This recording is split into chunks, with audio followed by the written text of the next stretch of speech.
Hi everyone, it's Proverbs chapter 5 today, and as in previous chapters, Solomon's endeavouring to impart his wisdom to his son, urging him to listen carefully, to heed the words of wisdom and preserve discretion. Discretion, that's an interesting word. Discretion is the displaying of wisdom in our actions, knowing how to behave in a variety of given situations. Throughout Proverbs, we have the idea of knowledge and wisdom. But knowledge is not wisdom, as we've said before. One can be very knowledgeable, but at the same time be very unwise. Wisdom is the manifestation of sound outworking and application of our knowledge and learned experiences, and one of its manifestations is in this discretion which Solomon is urging his son to display in chapter 5. He warns his son about the dangers of sexual immorality. And here we find, I guess, Solomon having that dad-son talk.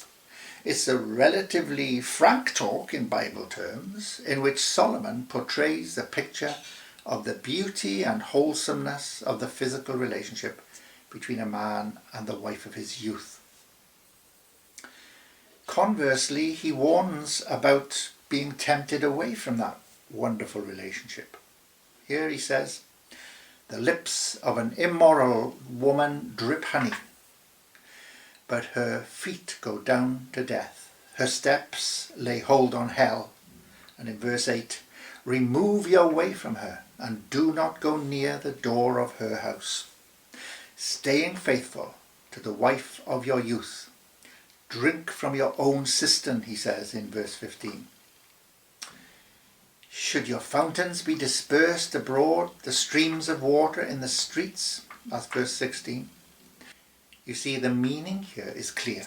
Sexual immorality, sleeping around, will do you great harm, physically and spiritually. In verse 18 it says, "Let your fountain be blessed, and rejoice with the wife of your youth." It is an exhortation to stay faithful, enjoying the God-given physical pleasure between husband and wife, poetically and beautifully described here in verses 18 and 19. "Why should you want to be seduced, my son, when you know God watches on and the consequences are so deadly?" Solomon warns. Sadly, we've been living through a time in society when sexual promiscuity and immorality has set aside God's ways, and mankind does what is right in their own eyes, despising the many warnings which are found not only here in Proverbs, but throughout the Word of God. And tragically, we see the consequences all around us. Broken homes, broken marriages, the God-ordained institution of marriage itself being cast aside in the name of freedom. Freedom to do what one likes. The result? Children being pushed from pillar to post, so many being denied the foundational and stable home life with a natural father and mother present and working in harmony to nurture the child in the way he or she should go. What kind of example do so many children have today? As each generation rolls on, the problems are compounded, and society which denounces God's way has to deal with all the subsequent issues. What men sow, they reap. And society has to pick up the bill in financial cost and emotional cost, and ultimately eternal consequences when all will stand before God to give account. In verses 13 and 14, the overall sense of disobedience and sexual immorality is one of regret. Solomon says, "Watch out unless you end up saying, 'How have I hated instruction, and my heart despised correction. I have not obeyed the voice of my teachers, nor inclined my ear to those who instructed me. I was on the verge of total ruin in the midst of the assembly and the congregation.'"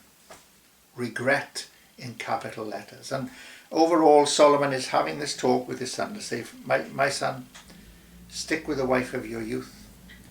Don't play around, because it will only lead to incredible regret. And basically, Solomon's message to his son, and through his Son to all young people today is God has ordained the beauty of marriage, in which the physical relationship between a man and his wife are to be enjoyed and blessed. It's a sacred thing, and the temptation to be lured away from that is to be resisted at all costs, for the consequences are dire in this life and the next. May God bless you as you read and absorb this chapter today, and may God bless you. Have a great day.